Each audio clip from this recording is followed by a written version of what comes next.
আচ্ছা, আমার মতো কে আছেন যাদের কিনা শপিং মলে না গিয়েও মনের মতো শপিং হয়ে যায়? এত কষ্ট করে রোজা রেখে গরমের মধ্যে ঘুরে ঘুরে শপিং করার কোনো টেনশনই থাকে না। আসসালামু আলাইকুম, সবাই কেমন আছেন? আলহামদুলিল্লাহ, আপনাদের দোয়ায় আমি ভালো আছি। তো আজকে আরেকটা নতুন ভিডিও নিয়ে চলে আসলাম। পুরোটা ভিডিও অবশ্যই দেখবেন। আর আজকের ভিডিওটা কিন্তু একদম আমার মনের মতো একটা ভিডিও। আর মনের মতো ভিডিও কেন বললাম জানেন? সেই কারণটা হলো আজকে আমি আমার ঈদের শপিং দেখাবো। আর ঈদের শপিংটা কেমন হয়েছে অবশ্যই আপনারা কমেন্টে জানিয়ে দিবেন। সর্বপ্রথমে কিন্তু আমি আমার ঈদের ফার্স্ট জামাটাই আপনাদের দেখাতে চলেছি। এইবার আমার শ্বশুরাব্বু এবং আমার নিজের বাবা মিলে আমাকে পাঁচটা জামা দিয়েছে ঈদ করার জন্য। আচ্ছা, একটা মানুষের এতগুলো জামা ঈদ করার জন্য লাগে বলেন তো? কিন্তু কি আর করার, আমার নিজের বাবা এবং শ্বশুরাব্বু মিলে যেহেতু দিয়েছে আমার তো নিতেই হবে। যাই হোক বন্ধুরা, এই জামাটা হলো আমার আব্বুর পছন্দের, মানে আমার শ্বশুর আব্বুর পছন্দের। এই জামাটা কিন্তু আমার শ্বশুর আব্বুই নিয়ে আসছে বরিশাল থেকে।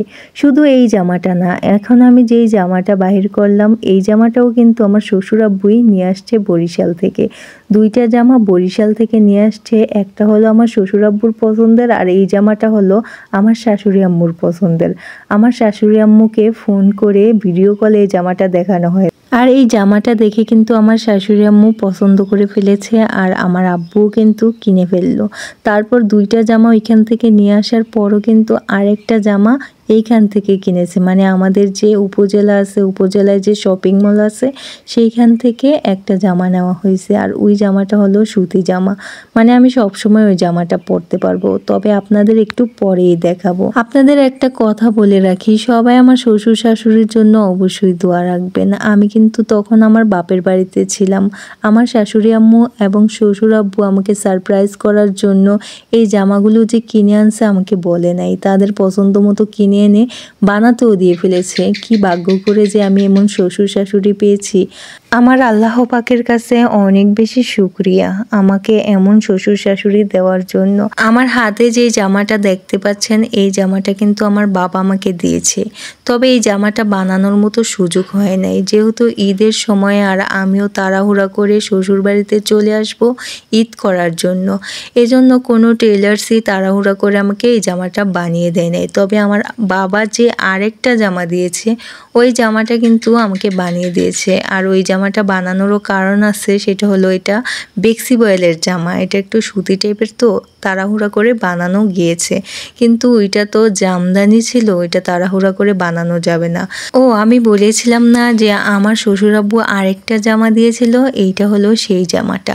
এই জামাটা কিন্তু অনেক বেশি সুন্দর। আর এই জামাটাই কিন্তু আমি প্রথম ঈদের দিন পরেছি। যেহেতু ঈদের দিন সকালবেলা অনেক মেহমান আসবে আর অনেক বেশি গরম, ওইসব গর্জিয়াস জামা পরে কাজকর্ম করা যাবে না, তাই তো আমি সুতিটাই পরেছি। আর এই যে দেখেন আমার শ্বশুর আব্বু কিন্তু এই জুতোগুলো আমার জন্য নিয়ে আসছে। তবে এটা আমার শাশুড়ি আম্মুর পছন্দে নিয়ে আসছে। জুতোগুলো কিন্তু আমার অনেক বেশি পছন্দ হয়েছে। এই তো আমার ঈদের শপিং তো দেখিয়ে ফেললাম। এবার একটা মনের কথা বলি, সেটা হলো আমার বাবা মা আমাকে এত আদর করতো, আমি ছোটবেলা মনে করতাম আমার বাবা মাই মনে হয় আমাকে অনেক বেশি আদর করে। আর পৃথিবীর অন্য কোনো বাবা মা মনে হয় তাদের ছেলে মেয়েকে আদর করে না। মানে আমি ছোটবেলা যেটা বলতাম সেটাই বলতাম। আর এখন বড় হয়ে আমার মনে হয় যে আমার শ্বশুর শাশুড়ির মতো আর এই পৃথিবীতে অন্য কোথাও শ্বশুর শাশুড়ি নেই। আমার শ্বশুর শাশুড়ি মনে হয় বেস্ট আমার কাছে। আমার এত ভালোবাসে কি আর বলবো। সবার কাছে প্লিজ অনুরোধ, আমার বাবা মা এবং শ্বশুর শাশুড়ির জন্য সবাই অনেক বেশি দোয়া করবেন।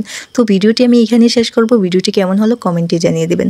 লাইক, কমেন্ট, শেয়ার, সাবস্ক্রাইব করে চ্যানেলের পাশেই থাকবেন। আল্লাহ হাফেজ।